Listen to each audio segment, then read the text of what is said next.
यस्यमानिस्तः श्रुतं मे मा प्रहासी अनेनाधीतेन अहोरात्रान् संदधामि ऋतं वदिष्यामि सत्यं वदिष्यामि तन्मामवतु तद्वक्तारमवतु अवतु माम् अवतु वक्तारम् अवतु वक्तारम्। ओम शांति शांति शांति। समस्त जन कल्याणे निरतं करुणामयं नमामि चिन्मयं देवं सद्गुरुं ब्रह्मविद्वरम्। ओम पूर्णमदः पूर्णमिदं पूर्णात् पूर्णमुदच्यते पूर्णस्य पूर्णमादाय पूर्णमेवावशिष्यते। ओम शांति शांति शांति।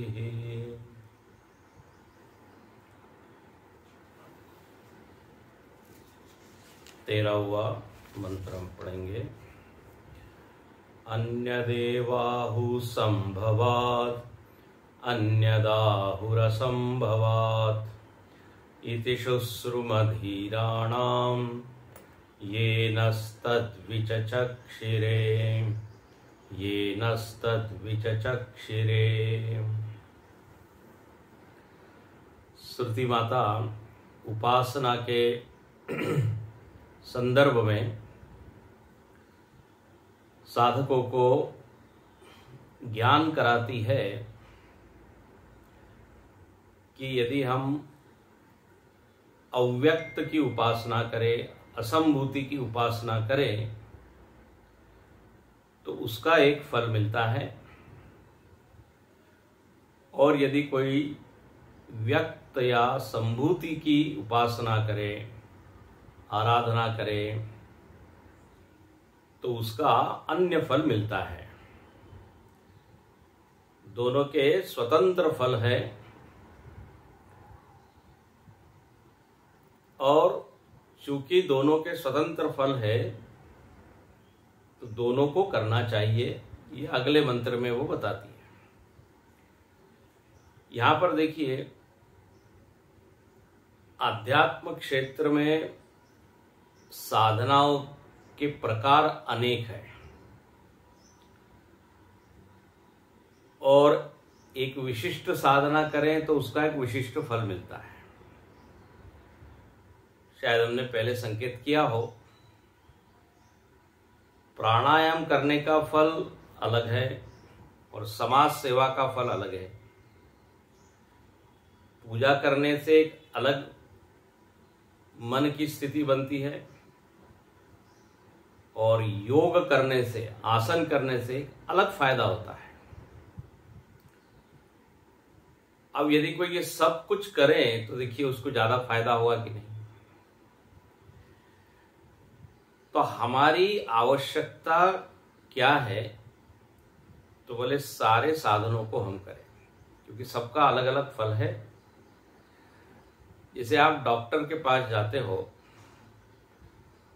तो कहता है आपको विटामिन की कमी है तो ये फल खाइए, प्रोटीन की कमी है तो ये खाइए, B12 कम है तो ये खाइए। तो हर गोली का एक अपना फल होता है।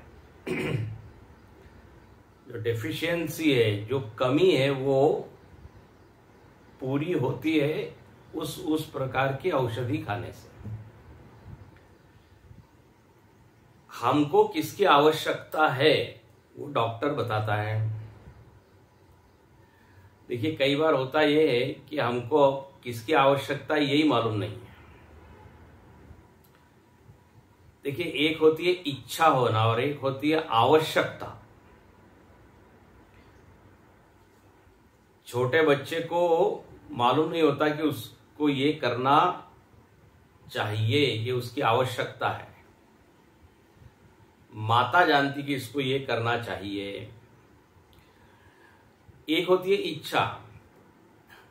कई बार होता यह है कि जिसकी आवश्यकता नहीं है उसकी इच्छा होती है, और जिसकी इच्छा होती है उसकी कोई गरज नहीं है, कोई जरूरत नहीं है, लेकिन इच्छा होती रहती है। अब बच्चे को इच्छा हो रही है हमारे पास भी कार हो, गाड़ी हो, बोले अभी तुमको इसकी कोई जरूरत नहीं है, अभी ये टूटी साइकिल है, इसी से काम चलाओ, इसी से तुम्हारी आवश्यकता पूरी होगी। तो आवश्यकता एक हो चीज है और इच्छा होना एक है। इच्छा तो हजारों तरह चीजों की होती है, लेकिन वो जरूरी नहीं कि हमारे लिए वो हितकारी हो।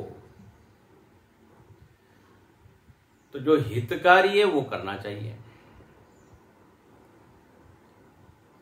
तो जैसे अलग अलग गोलियों का प्रभाव अलग अलग होता है और किस किस की आवश्यकता है वो डॉक्टर बताता है। प्रोटीन की कमी, आप ये बादाम खाइए, ड्राई फ्रूट खाइए। विटामिन के लिए क्या, सब्जी खाइए, हरी सब्जियां। तो वो कमी उससे पूरी होती है। और एक स्वास्थ्य की प्राप्ति होती है, पूरे शरीर का पोषण होता है। ऐसे ही यहां पर श्रुति को मालूम है कि हमारा हित किसमें है। मन का यदि पोषण करना है, मन का स्वास्थ्य सुंदर बनाना है, हेल्थ उसकी अच्छी करनी है, तो क्या क्या उसको करना चाहिए। तो पहले तो बताती है कि भाई देखो, ये साधना करोगे तो ये फल मिलेगा, ये साधना करोगे तो ये फल मिलेगा। दिखाना ये चाह रही है कि कोई भी साधना निष्फल नहीं है। हाँ? ये जो अन्य दाहु, इससे दिखाई क्या जा रहा है कि ये बेकार नहीं है। आप फूल चढ़ा रहे हो, बोले कुछ इसका फल होगा ही नहीं, जप कर रहे हो कोई फल होगा ही नहीं, बोले ये अविश्वास या अश्रद्धा को पहले हटा दो। फलम अस्ति। अरे थोड़ा भी व्यक्ति कुछ करता है तो उसको फल मिलता ही है। तो यहां पर इसलिए मन में श्रद्धा बढ़ जाए हमारी उस साधनाओं के प्रति, इसलिए यहां बोल दिया। यदि आपने संभूति की उपासना की तो देखिए बड़ा अच्छा फल मिलेगा, ऐश्वर्य आदि। असंभूति की उपासना करेंगे तो आपकी मनोदशा बड़ी सुंदर होगी, मन शांति, मन निरुपद्रव स्थिति में पहुंच जाएगा। और ये दोनों की आवश्यकता व्यक्ति को है। देखिए आजकल के व्यक्ति में समस्या क्या है, ऐश्वर्य तो कुछ काफी है, धन संपत्ति समृद्धि के मामले में कोई कमी नहीं है, लेकिन असंभूति का जो फल बताया है, प्रशांति, हाँ, मनोलय, वो नहीं हो पाता। लोगों का मन इतना विक्षिप्त और चंचल होता है, वो उस ऐश्वर्य का भी ठीक से उपभोग नहीं कर पाते। तो हो गया ना, देखिए मन शांति की भी जरूरत है और बाहर के ऐश्वर्य की भी जरूरत है। मन शांति और एकदम कंगाल है, दरिद्री है, तो भिखारी की तरह हो जाएगा। तो बोले उसके लिए हाँ, बाह्य साधन भी आवश्यक है, आप उसकी उपेक्षा नहीं कर सकते। समाधि लगा ली, लेकिन भोजन, शरीर को तो भोजन चाहिए ना। मन शांति से भूख तो नहीं मिटेगी। कहते हैं ना, ख्याली पुलाव से हाँ भूख शांत नहीं होगी। मन के लड्डू खाने से तृप्ति हो जाएगी, ऐसा नहीं होगा। तो बिल्कुल देखिए, जीवन को इन लोगों ने ठीक से जाना है, समझा है, इसलिए बार बार हम कहते हैं ये केवल पुस्तकीय बात नहीं है, लोगों के जीवन में घटा है। उन्होंने दोनों का उपयोग किया, दोनों का लाभ लिया। अभी देखेंगे आगे। तो इस तरह यहां पर ये दोनों फल देने वाले हैं, ये स्पष्ट होगा। अब अगले मंत्र के भाष्य में आप देखिएगा, अगले मंत्र का भाष्य 14वें मंत्र का पहली पंक्ति, यतः एवं अतः समुच्चयः। बोले चूंकि दोनों का अलग अलग फल होता है और बड़ा अच्छा फल है, तो यतः एवं, चूंकि ऐसा है, ये साधनाएं निष्फल नहीं हैं, इसलिए अतः समुच्चयः, इसलिए इनका समुच्चय वांछित है, अपेक्षित है, इष्ट है, मतलब हितकारी है। समुच्चय किनका समुच्चय? भाष्यकार याद कराते हैं, संभूति असंभूति उपासनयोः। संभूति और असंभूति की उपासना का समुच्चय करना चाहिए, क्योंकि दोनों के अलग अलग फल है। इसलिए भाष्यकार एक बहुत अच्छा शब्द डालते हैं, संभूति असंभूति उपासनयोः युक्त एव। युक्त एव, बिल्कुल ये युक्ति युक्त है, बड़ा लॉजिकल है, और मन को इससे संतोष होगा कि हाँ, दोनों करेंगे तो देखिए अधिक फल होगा। ये लॉजिकल है, इसलिए करना चाहिए। एक एव पुरुषार्थत्वात् च इति आह। ये एक ही व्यक्ति को दोनों करना चाहिए, ये क्या है? पुरुषार्थ है। बहुत सुंदर। पुरुषार्थ का मतलब होता है पुरुष ही अर्थते, पुरुष जिसको चाहता है,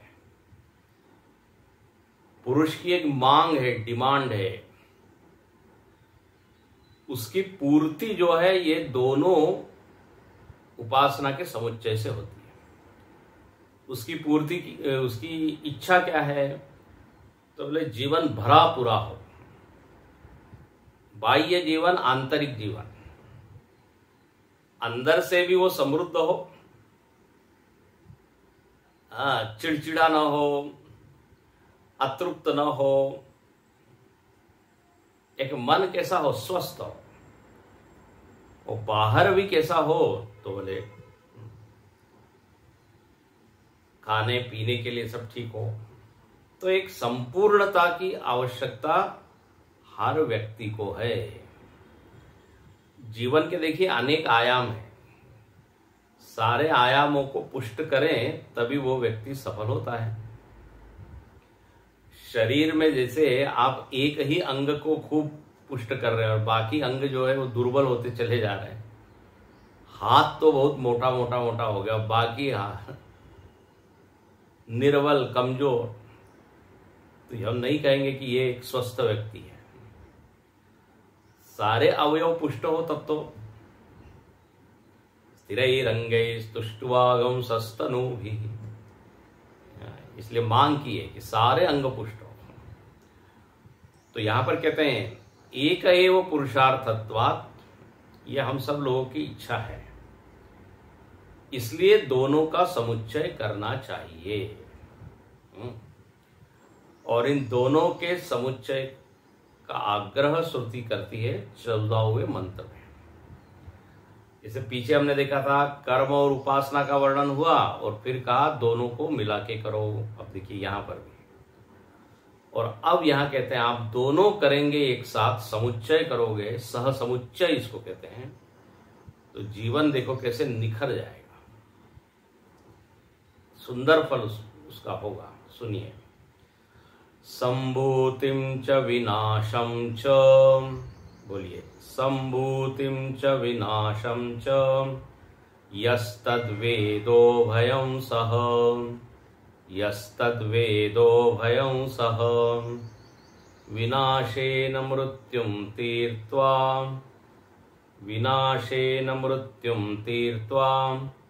संभुत्यामृतमश्नुते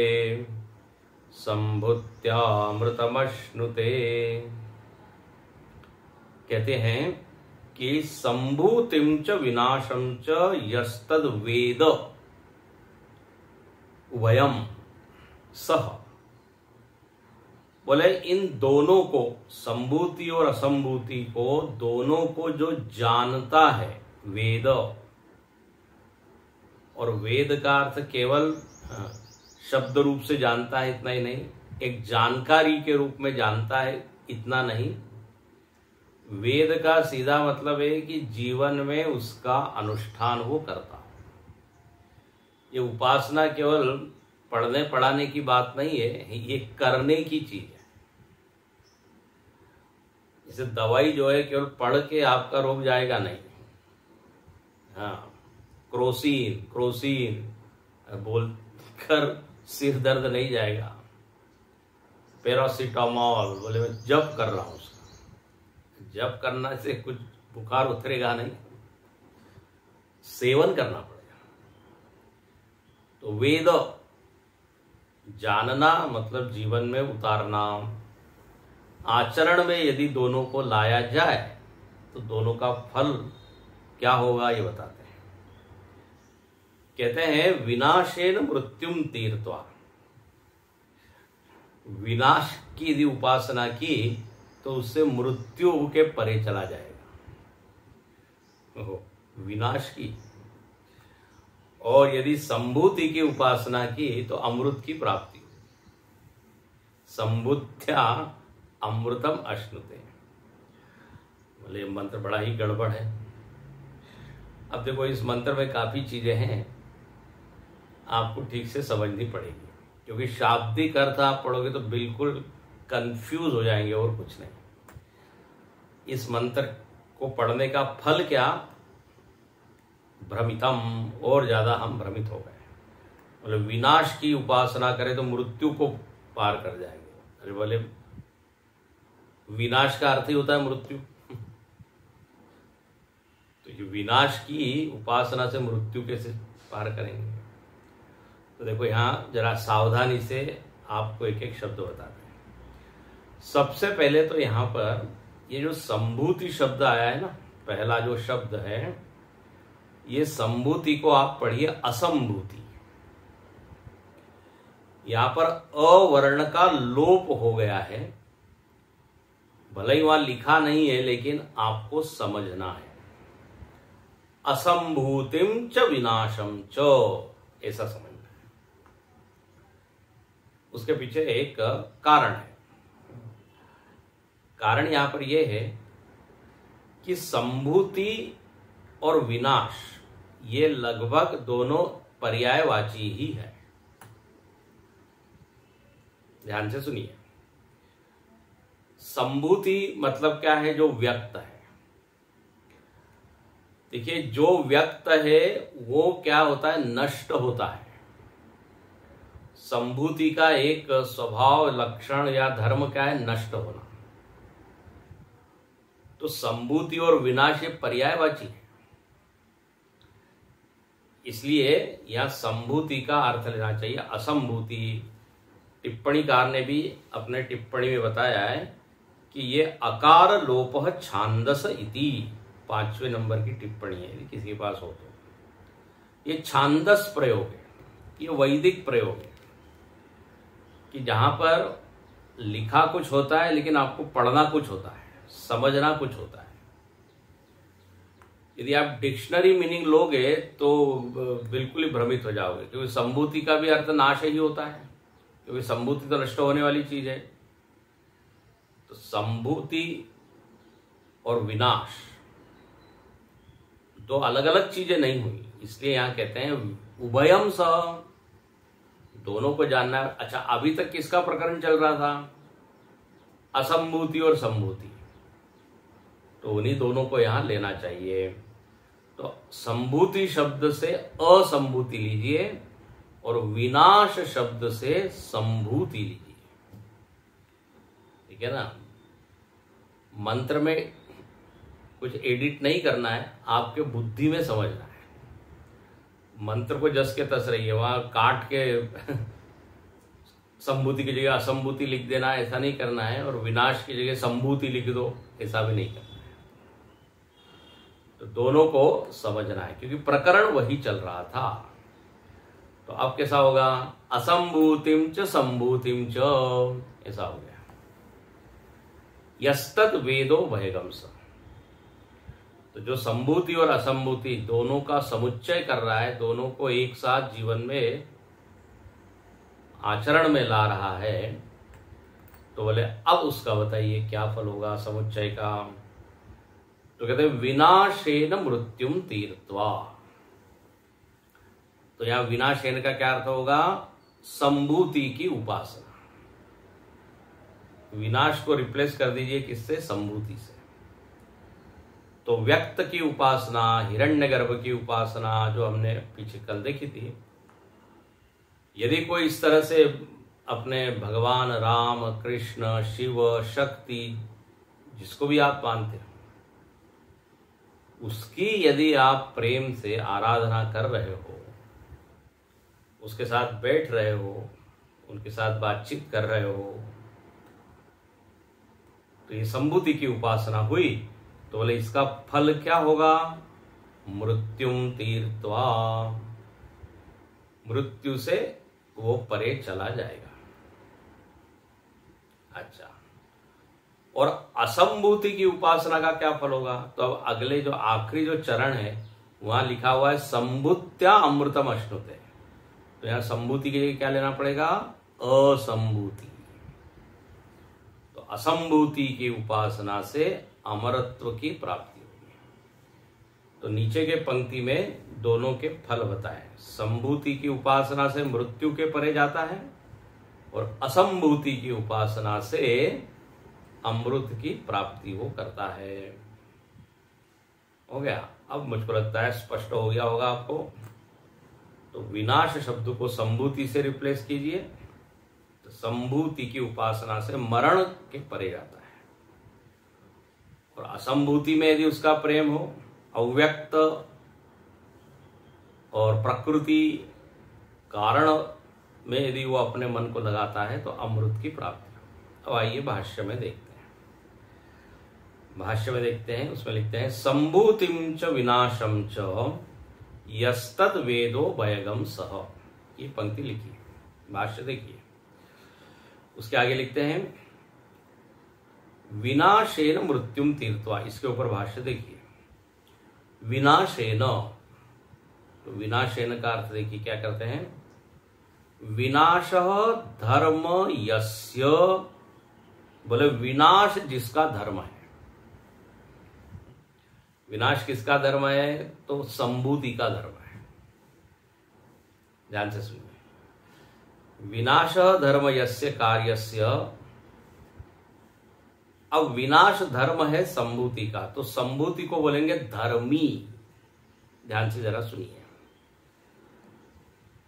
धर्मी कौन हो गई, संभूति, और उसका धर्म क्या हो गया, विनाश। तो चूंकि विनाश उस संभूति का धर्म है, तो विनाश शब्द को रिप्लेस कर दिया, संभूति को रिप्लेस कर दिया विनाश शब्द से, धर्मी और धर्म को एक कर दिया।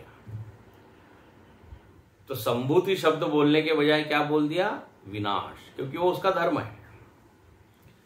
जैसे उदाहरण देता हूं तो और स्पष्ट होगा, घबराइएगा नहीं, धीरे धीरे सुनिए। जैसे कई बार कर्म शब्द न बोल के अविद्या बोल दिया जाता है। अविद्या आया था, पीछे आया था ना, विद्याम च विद्याम च। तो अविद्या का अर्थ वहां कर्म लिया था। क्यों लिया था, क्योंकि अविद्या का फल है कर्म। अविद्या का संबंध कर्म से, अविद्या होगी तो कर्म होगा। तो कर्म ना बोल के अविद्या बोल दिया। कई बार ऐसे ही शरीर, देखो शरीर का धर्म क्या है, विनाश। हम बोल देते हैं शरीर विनाशी है, ऐसा बोल देते हैं शरीर विनाशी है। वास्तव में क्या है? शरीर का धर्म विनाश है। शरीर का धर्म विनाश है, तो विनाश की जगह आपने शरीर का ही उपयोग कर दिया, तो धर्म और धर्मी को मिला देते हैं। धर्म की जगह धर्मी रख दिया, धर्मी की जगह धर्म रख दिया। तो संभूति का धर्म है नष्ट होना, तो इसलिए संभूति शब्द के जगह क्या लिख दिया यहां? विनाश। वही यहां पे भाष्यकार ने बताया।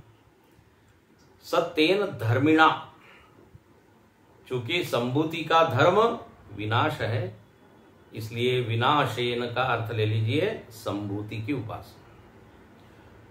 अब आइए, संभूति की उपासना करें, मतलब विनाश की यदि उपासना करें तो क्या फल होगा, ये अब मुख्य चीज है। अब देखो, विनाश की या संभूति की उपासना मतलब यहां भाष्यकार एकदम स्पष्ट कर देते हैं, हिरण्यगर्भ उपासनेन। तो विनाश है न, ये शब्द आया भाष्य में, भाष्यकार ने उसका अर्थ किया हिरण्यगर्भ उपासना। विनाशेन को रिप्लेस कीजिए संभूति से, और संभूति को रिप्लेस कर दीजिए हिरण्यगर्भ से। तो हिरण्यगर्भ की, भगवान की उपासना करने का फल क्या है? तो यहां लिखते हैं अणिमादि प्राप्ति फलम। अणिमादि की प्राप्ति उसको होगी। ओ, अणिमादि मतलब क्या? तो यहां शायद एक पंक्ति छूट गई, विनाश है तेन तद उपासने न, एक ऊपर की पंक्ति छूट गई, तेन उपासने न ऐश्वर्य अधर्म कामादि दोष जातम च मृत्युम तीर्त्वा हिरण्यगर्भ उपासने न अणिमादि प्राप्ति फलम। इस उपासना से, संभूति की उपासना का फल क्या होगा? श्रुति ने तो लिखा है मृत्यु को पार कर जाएगा, लेकिन अब यह मृत्यु मतलब क्या?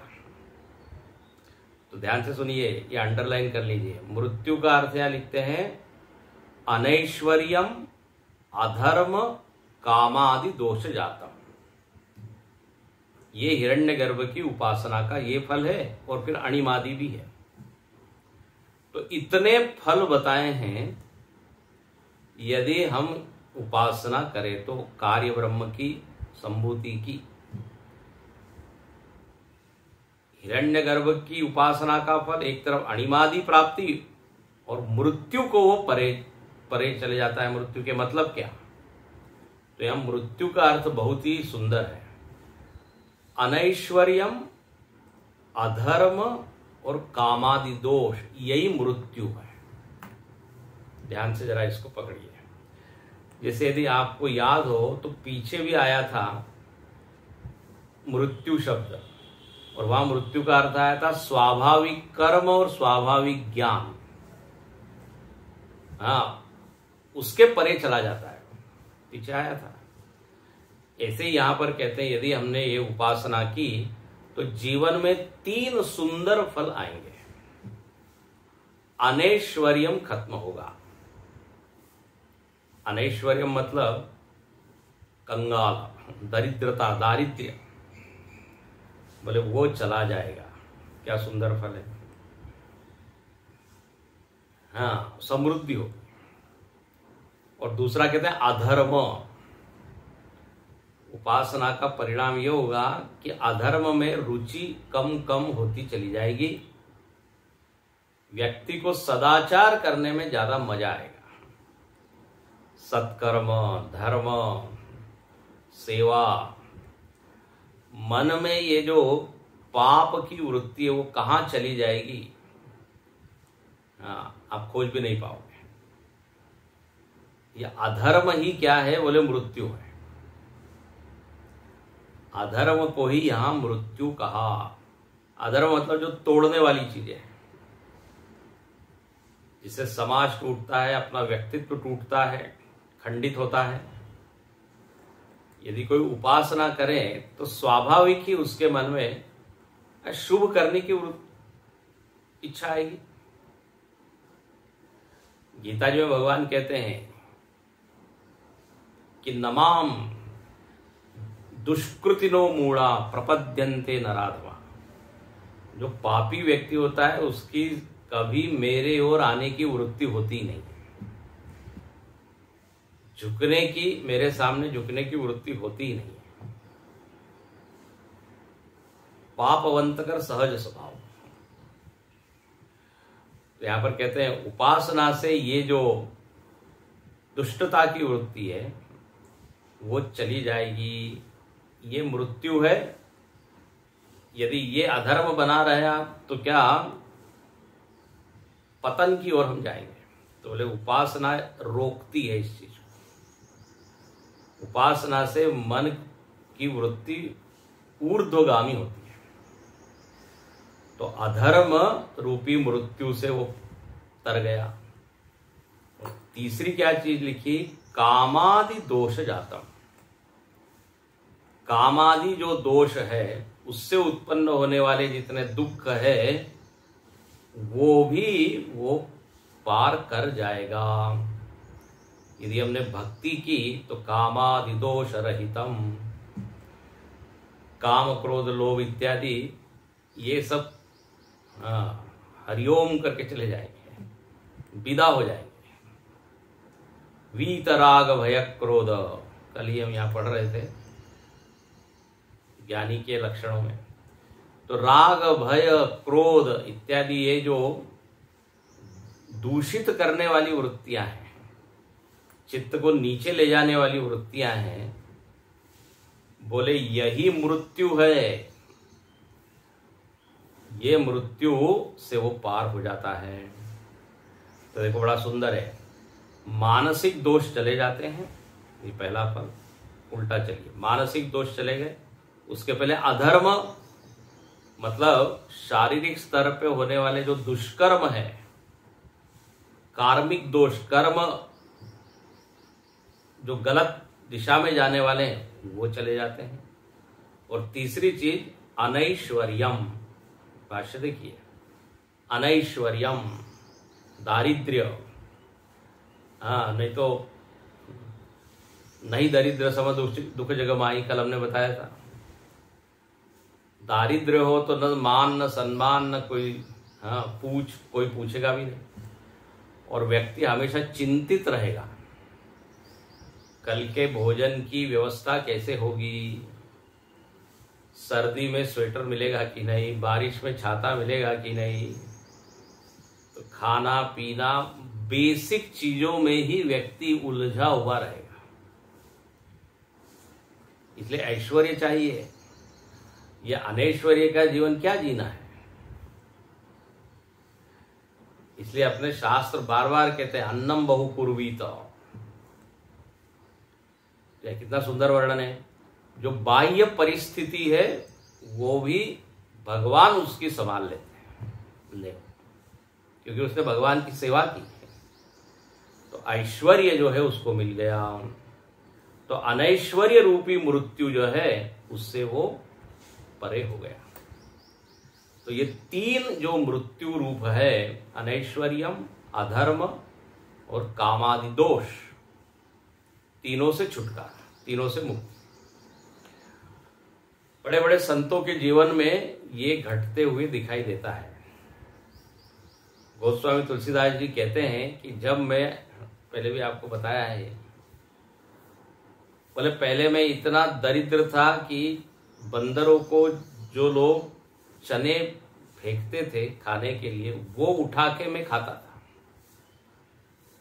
मतलब खाने के लिए कुछ नहीं, बंदरों से झगड़ के उनको जो खाना दिया जाता था उसमें से मैं लेता था। और बोले अब क्या स्थिति है, तो नरपति पूजत पाठ। बोले अब बड़े बड़े राजा चरणों में बैठते हैं। तो यह अंतर क्यों आया। तो गोस्वामी जी कहते हैं खुले इससे, बोले पहले मैं राम के बिना था, अब मैं राम के साथ हूं। या उल्टा कर लीजिए, राम जी तो हमेशा ही साथ थे, लेकिन मैंने उनका स्मरण नहीं किया। बोले जब से ये राम की उपासना करनी शुरू कर दी, ऐश्वर्य। देखो शारीरिक परिस्थिति की दृष्टि से, शरीर की दृष्टि से, मन की दृष्टि से, सब दृष्टि से वो संपूर्ण हो जाते हैं। कालिदास जी का उदाहरण है। इतने मूढ़ थे वो कि जिस डाली पर बैठे उसी को काट रहे थे। आपने सुना होगा, बुद्धि की दरिद्रता थी। इन काली माता की उपासना की तो इतने बड़े हो गए, बताइए, बड़े बड़े काव्य लिख दिए। उपमा कालिदासस्य, ये है चमत्कारिक फल। देखो जिन लोगों को श्रद्धा नहीं, विश्वास नहीं, वो समझ ही नहीं पाते कि ये ऐसे असंभव काम भी उपासना से संभव है। ध्रुव महाराज, उनको बैठने के लिए नहीं दिया, उपासना की, ऐसा बड़ा फल हो गया कि ऐसा पद मिल गया कि जहां से उनको कोई हटा नहीं सकता। और ध्रुव जी जब वापस आए हैं तो उनको हाथी पर लोगों ने बिठाया, बड़े स्वागत सत्कार किया। जब गए थे तो अकेले थे, रोते रोते गए थे।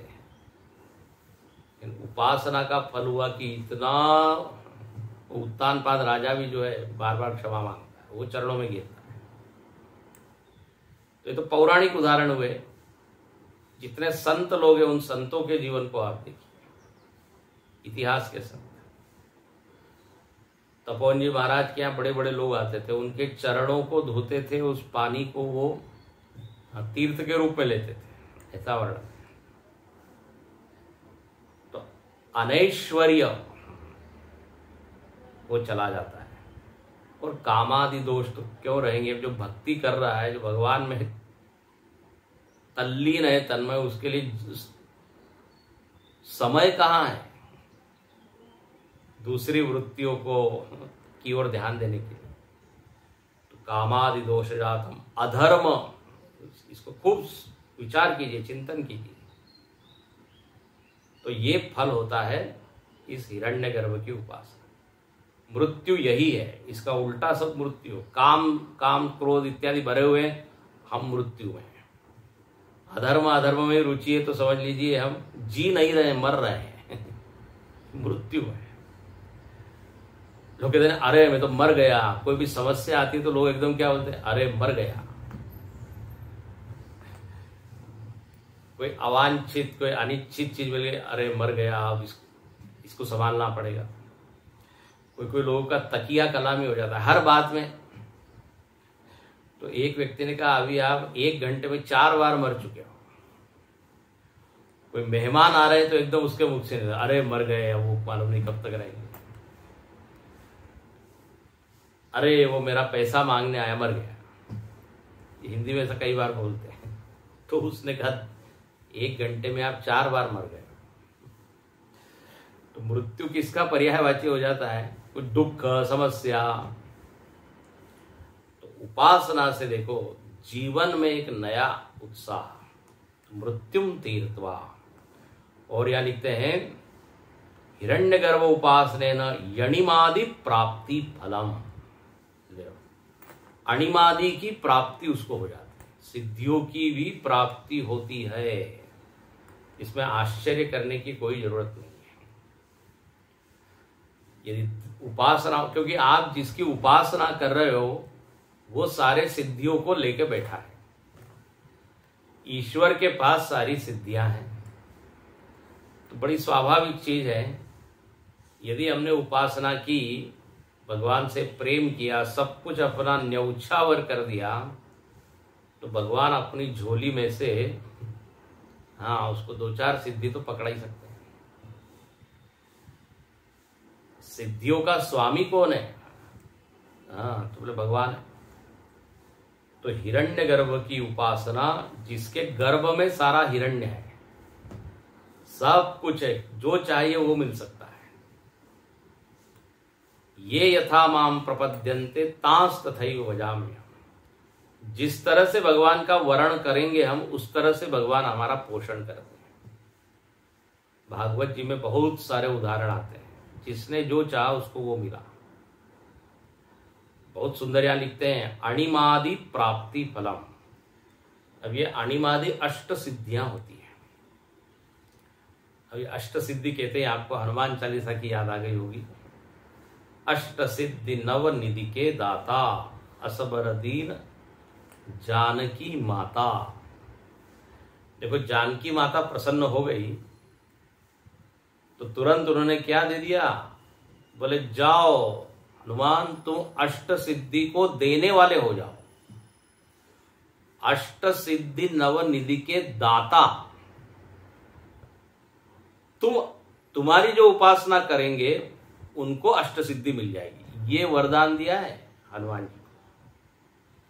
इसका मतलब क्या है, हनुमान जी लोगों को अष्ट सिद्धि दे सकते हैं, देंगे तो ये तभी दे सकते हैं जब उनके पास हो।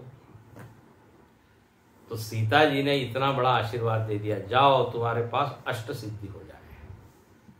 और श्री हनुमान जी के पास अष्ट सिद्धियां हैं, और जो उनकी उपासना करता है उसको भी वो मिलते हैं। पूरा सुंदर कांड आप पढ़ लीजिएगा, उसमें आपको ये दिखाई देगा कि उन्होंने इन अष्ट सिद्धियों का क्या किया, उपयोग किया है। बोले अष्ट सिद्धि है क्या, जरा ये बता दीजिए पहले। तो कहते हैं अणिमा, अणिमा, लघिमा, महिमा, गरिमा। अणिमा, लघिमा, महिमा, गरिमा, प्राप्ति, ये पांचवी हुई। प्राकाम्य छठी, ईशित्व ये सातवीं सिद्धि, और वशित्व ये आठवीं सिद्धि। तो बोले किसी को कुछ सिद्धि मिलेगी, किसी को कुछ मिलेगी, किसी को आठों मिल सकती है। तो ये अष्ट सिद्धि रूपी फल। अब अणिमा मतलब क्या, अणिमा मतलब छोटे हो जाना, अणु रूप हो जाना। अब हनुमान जी जब प्रवेश करते हैं लंका में तो हो गए ना मसक समान रूप कपिधरी, बिल्कुल छोटे से। जिस सिद्धि के उपयोग से काम बनेगा वो सिद्धि का उपयोग उन्होंने किया। प्रयोजन क्या है, राम का। देखिए यहां पर ये सिद्धियां हनुमान जी ने अपने लिए नहीं उपयोग की, और ये सिद्धियों के लिए उन्होंने भगवान की उपासना नहीं की। ये भी जरा ध्यान रखिए, भगवान से प्रेम करने के लिए उन्होंने प्रेम किया। ये नहीं कि इसका फल अष्ट सिद्धि मिलेगी इसलिए हम उपासना कर रहे हैं। नो नो नो, ये तो भगवान अपनी ओर से देते हैं। लेकिन जो भक्त है उसको तो भगवान की उपासना में ही मजा आ रहा है। लेकिन यहां पर कहते हैं यदि आप करोगे तो आपको साइड बाय साइड ये सब फल मिलेंगे। तो अणिमा मतलब छोटे हो जाना, महिमा बड़े हो जाना। हनुमान जी बड़ा रूप ले लेते हैं। कनक भूधराकार शरीरा, समर भयंकर अति बल वीरा, बड़े हो जाना। सीता जी के सामने वो छोटे बन के गए, क्योंकि सीता जी के सामने बड़े होने की क्या जरूरत है, माता है। हनुमान जी ने कहा कि हम लोग जाएंगे और रावण के ऊपर आक्रमण करेंगे। सीता जी मुस्कुराती, कहते इतने से तो तुम छोटे से वानर हो, रावण का आकार मालूम है कितना बड़ा है। तब हनुमान जी कहते हैं कि आप हमको अंडर एस्टिमेट मत कीजिए, छोटा मत समझिए। तब उन्होंने बड़ा रूप दिखाया। तब सीता जी को एकदम विश्वास हुआ कि महिमा सिद्धि है। फिर गरिमा, गरिमा मतलब भारी हो जाना। हनुमान जी भारी हो जाते हैं। भीम को जो है उन्होंने उसके अभिमान को दूर करने के लिए अपने पूंछ को इतना भारी बनाया वो 1 इंच भी हटा नहीं पाया। गरिमा सिद्धि। फिर लघिमा, लघिमा तो हल्के हो जाना, आकार उतना ही रहना लेकिन वजन हल्का हो जाता। हनुमान जी ने जब लंका में आग लगाई तो आकार तो बड़ा है लेकिन वजन एकदम हल्का है। इसलिए एक महल से दूसरे महल पर वो जा सके। देह विशाल परम हरुआई, देह तो बड़ा है लेकिन परम हरुआई बिल्कुल हल्के, इसलिए मंदिर से मंदिर के ऊपर उन्होंने महल से एक महल से दूसरे महल के ऊपर उन्होंने छलांग लगाई और पूरे लंका में अग्नि फैला दी। तो ये लघिमा सिद्धि, हनुमान जी का पूरा सुंदरकांड पढ़िए, सारी ये अष्ट सिद्धि उन्होंने वहां उसका उपयोग करके रावण को भयभीत कर दिया। अणिमा, गरिमा, महिमा, लघिमा, प्राप्ति, ये भी एक फल होता है। प्राप्ति मतलब जिस स्थान में उसको जाना है वो जा सकता है, उसकी वो प्राप्ति कर लेता है, ये एक सिद्धि है। अच्छा, प्राप्ति मतलब उपलब्धि, उसको बड़ी बड़ी उपलब्धियां प्राप्त होती है।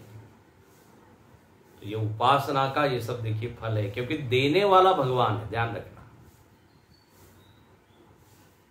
भक्त ने किया क्या है, भगवान को प्रसन्न किया है, फिर बाकी सब काम भगवान ने किया। फलदाता कौन है, भगवान है। इसलिए आप फलम का जो डिपार्टमेंट है वो भगवान के पास है। तो अणिमादि प्राप्ति फलम, प्राप्ति वैसे ही प्राकाम्य, प्राकाम्य मतलब जो उसकी इच्छा है वो इच्छा पूरी हो जाती है। ओ कई बार ये जीवन में अनुभव आता है, कहां से वो इच्छा पूरी हो जाती मालूम नहीं। स्वामी अखंडानंद जी महाराज बताते रहे, बोले एक वो संत के पास जाते थे, एक मोकलपुर के बाबा है, बहुत बड़े संत थे, गंगा जी के किनारे में रहते थे, और गर्मी में गंगा जी की 2-3 धाराएं हो जाती है तो टापू बन जाता है, एक धारा इधर से एक धारा उधर से। तो टापू में वो एक झोपड़ी में रहते थे। तो महाराज जी कहते थे कि बोले एक बार हम गए उनके पास और मन में ऐसी इच्छा है कि आम खाने चाहिए, आम खाने की इच्छा। अच्छा, गर्मी के दिन भी नहीं थे। तो महाराज जी बताते हैं, इसी चीज को बताने के लिए उन्होंने उदाहरण दिया खुद का ही। बोले हम गए नहीं और हम वहां बैठे थे और मन में इच्छा आई, तो बाबा जो है वो मोकलपुर के बाबा आम लेके आ गए सामने। बोले खाइए आम खाइए। महाराज जी को तो इस सिद्धि की याद आई, देखो इच्छा हुई और भगवान ने कहां से पूरी कर दी। ऐसे बहुत सारे उदाहरण हैं। तो उपासना कैसे असंभव कुछ कुछ फल दिखाई देते, जो आपको कर्म के द्वारा वो फल मिल सकते हैं। कभी आपको लगता नहीं कि ऐसा भी हो सकता है, मिल सकता है। तो प्राप्ति, प्राकाम्य, ईशित्व, ईशित्व का अधिकार, शासन करना, उपासक में अधिकार आ जाता है। बड़े बड़े लोग उसकी आज्ञा मानते हैं। हाँ, हम लोग तो गुरुदेव के जीवन में देखते रहे, बड़े बड़े लोग जो मालूम नहीं कितने बड़ी बड़ी कंपनियां, हजारों लोग जिनके अंडर काम करते हैं, गुरुदेव के शासन में वो रहते हैं। ईशित्व, वशित्व, वश में कर लेना, मतलब व्यक्ति सहज ही उसके सामने झुक जाता है। बोले आप जो कहेंगे वो माने, बस आप बोल दीजिए।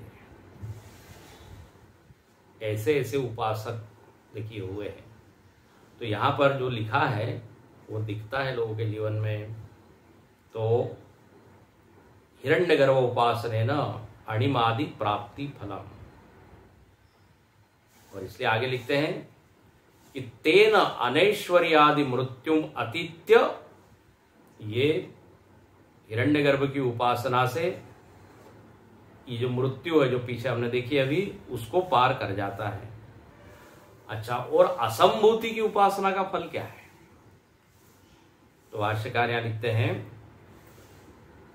तेन अनैश्वर्यादि मृत्युम अतीत्य असंभूत्या अव्याकृत उपासनया अमृतम प्रकृति लयम प्रकृति लय लक्षणम अश्नुते। ये कल देखेंगे।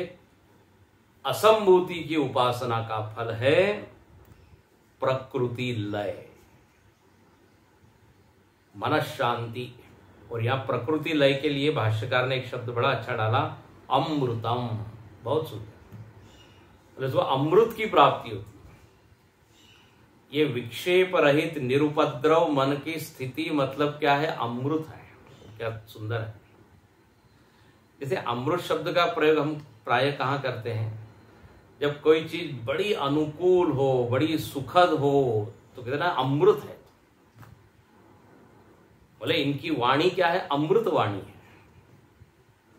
ये समय क्या है? तो बोले अमृत वेला है।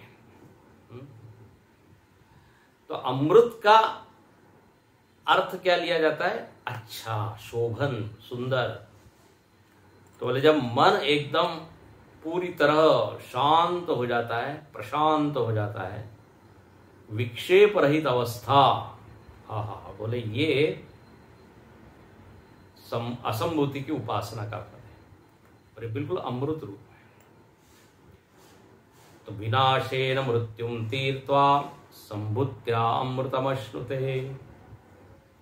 तो संभूति की उपासना का फल 4 बताए। अनैश्वर्य का नाश, अधर्म का नाश, कामादि दोष का नाश, और चौथा ही अणिमादि की प्राप्ति। और असंभूति की उपासना का फल कहते हैं प्रकृति लय। अब यदि कोई दोनों करेगा तो उसको ये दोनों फल का फायदा, लाभ, आनंद वो लेगा। कल थोड़ी सी और असंभूति की चर्चा करके फिर अब नया प्रकरण शुरू होगा, वो हम कल से देखेंगे। ओम पूर्णमद पूर्णमिदं पूर्णात् पूर्णमुदच्यते पूर्णस्य पूर्णमादाय पूर्णमेवावशिष्यते। ओम शांति शांति शांति। हरि ओम। श्री गुरुभ्यो नमः। हरि ओम।